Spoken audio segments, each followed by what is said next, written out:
समय प्रबंधन के एक विशेषज्ञ MBA के विद्यार्थी को पढ़ा रहे थे।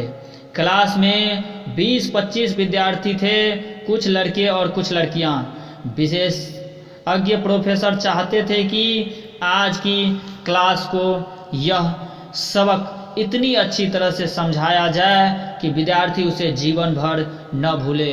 इसीलिए उस दिन का प्रशिक्षण उन्होंने एक प्रयोग के प्रदर्शन से आरंभ किया। आज की पढ़ाई हम एक छोटे से व्यवहारिक प्रयोग के माध्यम से शुरू करते हैं। कहते हुए उन्होंने टेबल पर शीशे का जार रख दिया। यह जार खुले और चौड़े मुंह वाला था, कोई 4-5 लीटर के साइज का होगा। उसे टेबल पर ऐसे रखा ताकि सब विद्यार्थी उसे अच्छी तरह से देख सके। फिर क्या हुआ? फिर उन्होंने एक बैग से निकाला, जिसमें एक बैग में क्या तो पत्थर थे। पत्थर के टुकड़े एक कर करके अब डालना शुरू किया। करीब करीब मुट्ठी भर साइज के वो पत्थर होंगे। पत्थर के ये टुकड़े ऐसे थे जैसे यहाँ मोटी मोटी मुट्ठी होती है। उन्होंने वे पत्थर के टुकड़े सावधानी के साथ उस जार में भर दिए। जब उसमें और पत्थर नहीं आ सके तो उन्होंने क्लास के विद्यार्थियों से प्रश्न किया, क्या यह जार भर गया है? छात्रों का उत्तर हाँ। सबने जोरदार आवाज में उत्तर दिया। अच्छा चलो, कहकर उन्होंने टेबल के नीचे से एक बाल्टी निकाली जिसमें बजरी छोटी मिट्टी भरी थी। उन्होंने उस जार को उड़ेली और थोड़ा हिलाया। अब क्या हुआ? जो पत्थरों के बीच में छिद्र थे बजरी से भर गया। अब वह थोड़ा मुस्कुराए और क्लास से फिर पूछा, क्या जार भर गया है? इस बार विद्यार्थी चुप रहे। वे समझ गए कि इसमें प्रोफेसर की चाल है। एक विद्यार्थी ने धीरे से बोला, शायद नहीं। फिर प्रोफेसर बोले, बहुत अच्छे। कहते हुए वे फिर टेबल के नीचे झुके और एक और छोटी सी बाल्टी निकाली जिसमें रेत भरी थी। उन्होंने उस जार में रेत भरना शुरू किया। गिट्टी और बजरी, बड़े पत्थर, फिर छोटे पत्थर और अब यह रेत। वह रेत से भर दिया गया। क्या यह जार भर गया? एक बार फिर से प्रोफेसर ने सवाल किया। क्लास ने कहा नहीं। पूरी क्लास जोर से चिल्ला पड़ी। अब उनको समझ में आ गया था कि क्या हो रहा है। खूब खूब कहकर प्रोफेसर ने पानी का जग उठाया और इस जार में पानी से पूरी तरह भरना शुरू किया। देखा धीरे धीरे पानी भी उसमें समाता चल गया।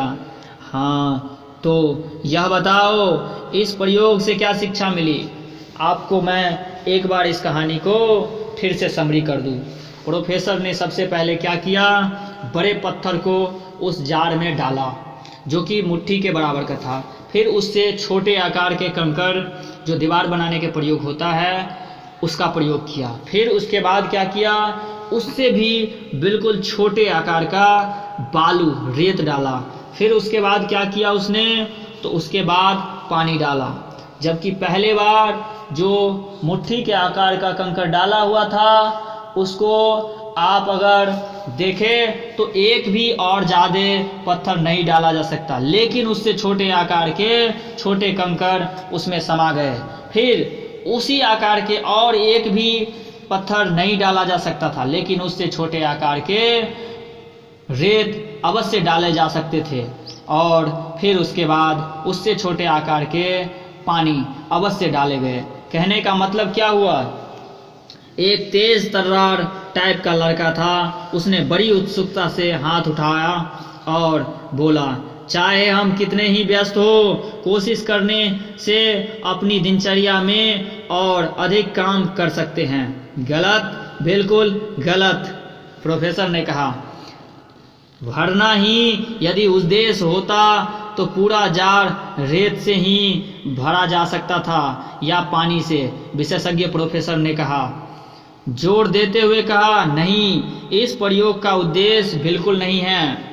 सारी क्लास स्तब्ध रह गया, एकदम चुप्पी छा गई। इसका और क्या प्रयोजन हो सकता है?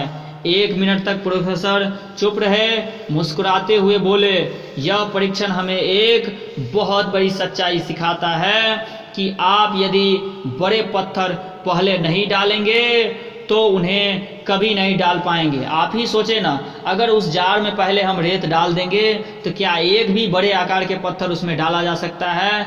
बिल्कुल भी नहीं। इसीलिए पहले बड़े आकार का पत्थर डालने के बाद छोटे आकार के पत्थर चला जाता है।